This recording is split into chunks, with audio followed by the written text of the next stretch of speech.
When the Royal Automobile Club are asked to test a production model, they certainly do the job thoroughly. Austin's wanted to establish just how many miles to the gallon could be expected from their A35 on a long run with average driving conditions. One of the first questions the customer asks about any car these days. So the RAC officials came along to the Long Bridge Works to pick an A35 off the production line with a metaphorical pin.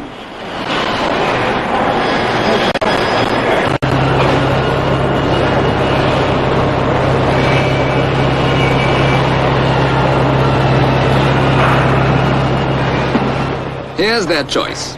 Of course, it would have been all the same whatever vehicle they had picked for the test. The Long Bridge Works turns out an A35 every 2 minutes, and they pride themselves on the fact that all these lively little cars are as alike as two peas, built to the most rigid standards of engineering perfection. But a test is a test, and the only way to ensure absolute fairness is to choose one out of the hat. From this moment on, the car, a two-door saloon, never leaves the watchful eye of the RAC. Only the routine final inspections are permitted, no special treatment. Certainly the checks are very thorough, but they're the same as any other A35 receives before it leaves the Austin plant.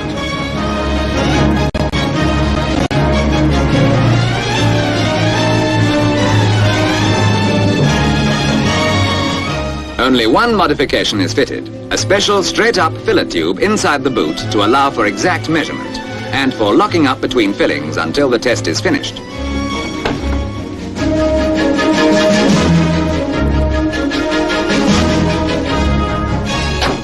The test is to begin and end in London, but first the car is run in, exactly according to the handbook, with only the standard 500 and 1,000 mile maintenance, all under strict RAC supervision. In the words of the RAC report, items recommended in the maker's handbook were dealt with only, no special preparations, tuning or other attention being required or permitted. For the trial itself, the fuel used is Shell Premium, and the usual recommended grades of oil in the sump, gearbox and rear axle. No upper cylinder lubricants or other additives are used.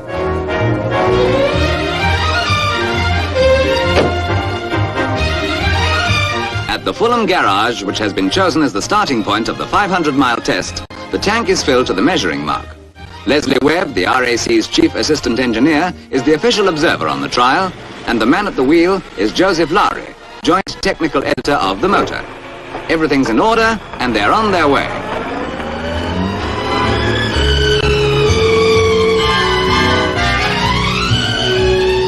Here is the test route, 524 miles in all, a big triangle across southern England and the Midlands.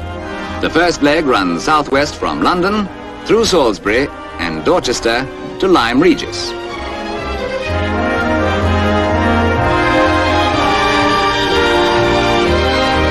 The second leg turns northeast to Swindon, Banbury and Leicester to Lincoln. There'll be no time for sightseeing on this trip, of course.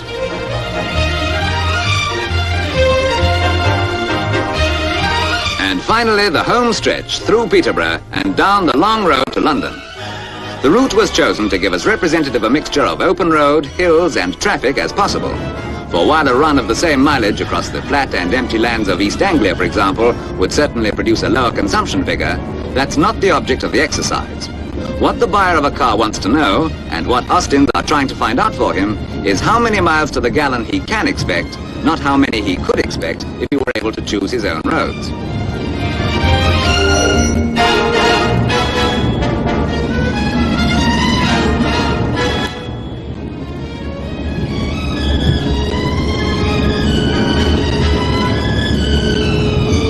For example, every motorist who has to travel westwards from London knows only too well that tiresome bottleneck through Staines. Once over the river into open country, the weather starts making things difficult. Heavy rain and a headwind. But that's motoring for you, and a fair trial must take the weather as it comes, just like the ordinary motorist. The rain's still pelting down as we pass through Salisbury.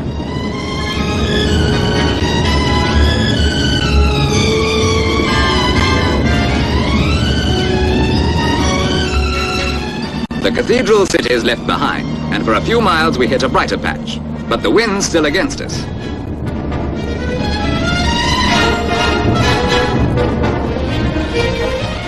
Lowry and Webb break for lunch at Dorchester. Leslie Webb checks that the boot is locked. He, of course, has the only key. And so strict are the RAC test conditions that the car has to be parked where he can see it through the window while he's eating his lunch.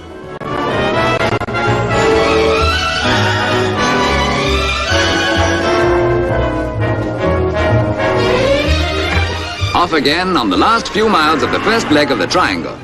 Still that southwesterly wind, but if it holds, it'll be behind us on the second leg, which will even things up a little.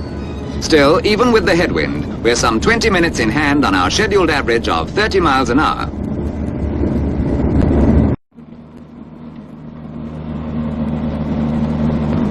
The A35 maintains a comfortable cruising speed, but there's the usual crop of lorries that just won't be passed, and which always manage to turn up just as the road gets narrower and more winding.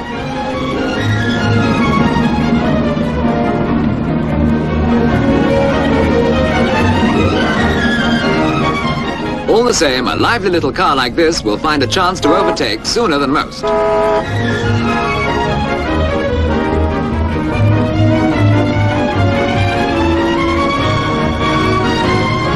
The end of the first leg, Lyme Regis, and about time for the first fill-up. Leslie Webb chooses the pump.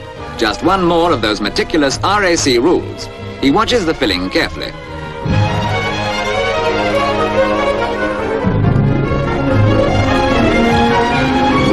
He checks the filler tube for the exact level, and the boot is again closed and locked. Now we have some figures for a first reckoning of consumption. It works out at nearly 50 miles per gallon, but so far we've had the worst of the weather, and the average is likely to be better than that.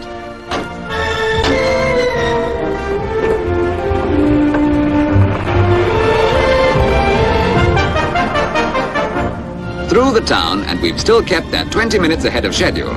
The plan is to reach Banbury, roughly in the middle of the second leg, before stopping for the night. Evening's drawing on as we turn northwards, but the wind's still holding as we reach Frome, and now, of course, the longer it holds, the better.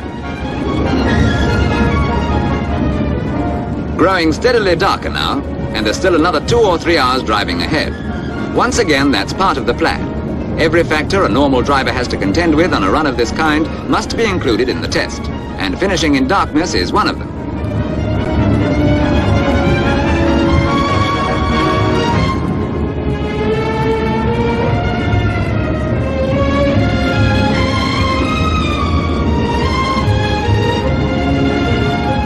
With nightfall, the wind has dropped, but we can't complain. It gave us a little help from Lyme Regis to Frome, and the weather forecast predicts some more help in the morning.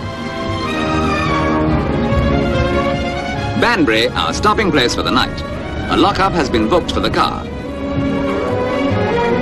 Off again after breakfast. Leslie Webb took the lock-up keys to bed with him, all the keys, for not even the RAC rules demand that he should sit up all night with the car.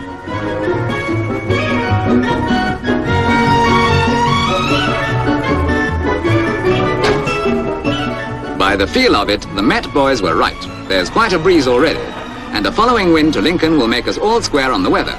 Fair enough. That means no one will be able to say the wind affected the average very much, one way or the other. Talking of averages, our driver, Joseph Lowry, has his own opinions about this economy test business. His instructions are to use normal driving methods, which means no coasting downhill with the engine idling or switched off.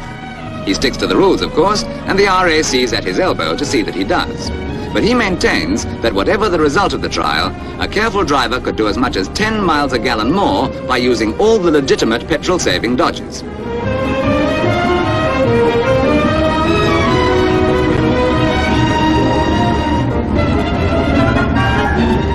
Still, a test is a test, and the idea is to find out what the A35 will do without the dodges. Anything that coasting will save, over and above that, is so much more in your pocket.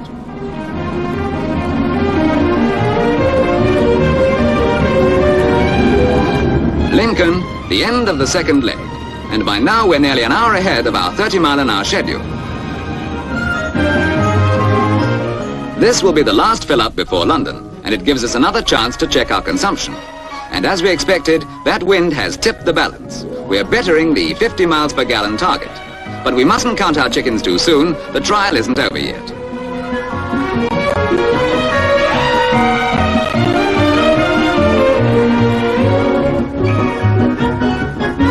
All set for the last and shortest leg, the home run southwards to London. We'll need every bit of that hour's advantage, because from here on the traffic will be heavier and there's quite a lot of London between us and the Fulham garage.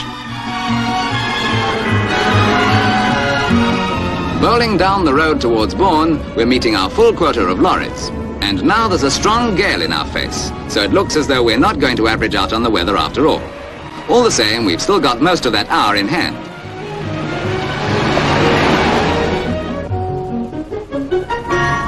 Night falling on the Great North Road, and there's not many miles to go now.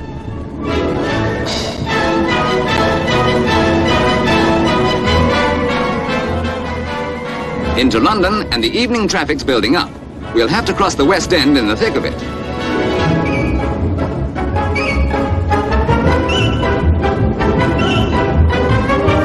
And now Fulham's in sight at last.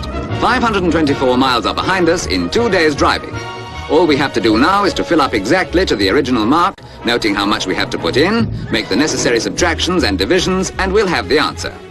By the way, although this has been an economy test, pure and simple, it's worth mentioning that in the words of the RAC report, for the whole of the period during which the car was under observation, it gave no trouble whatsoever.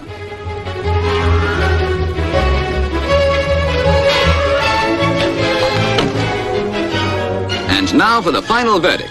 An average for the whole run of 53.7 miles per gallon at 31.6 miles an hour. For economy, combined with reliability and comfort, this is proof positive that the baby of the Austin range is still, as it always has been, the finest value in the world.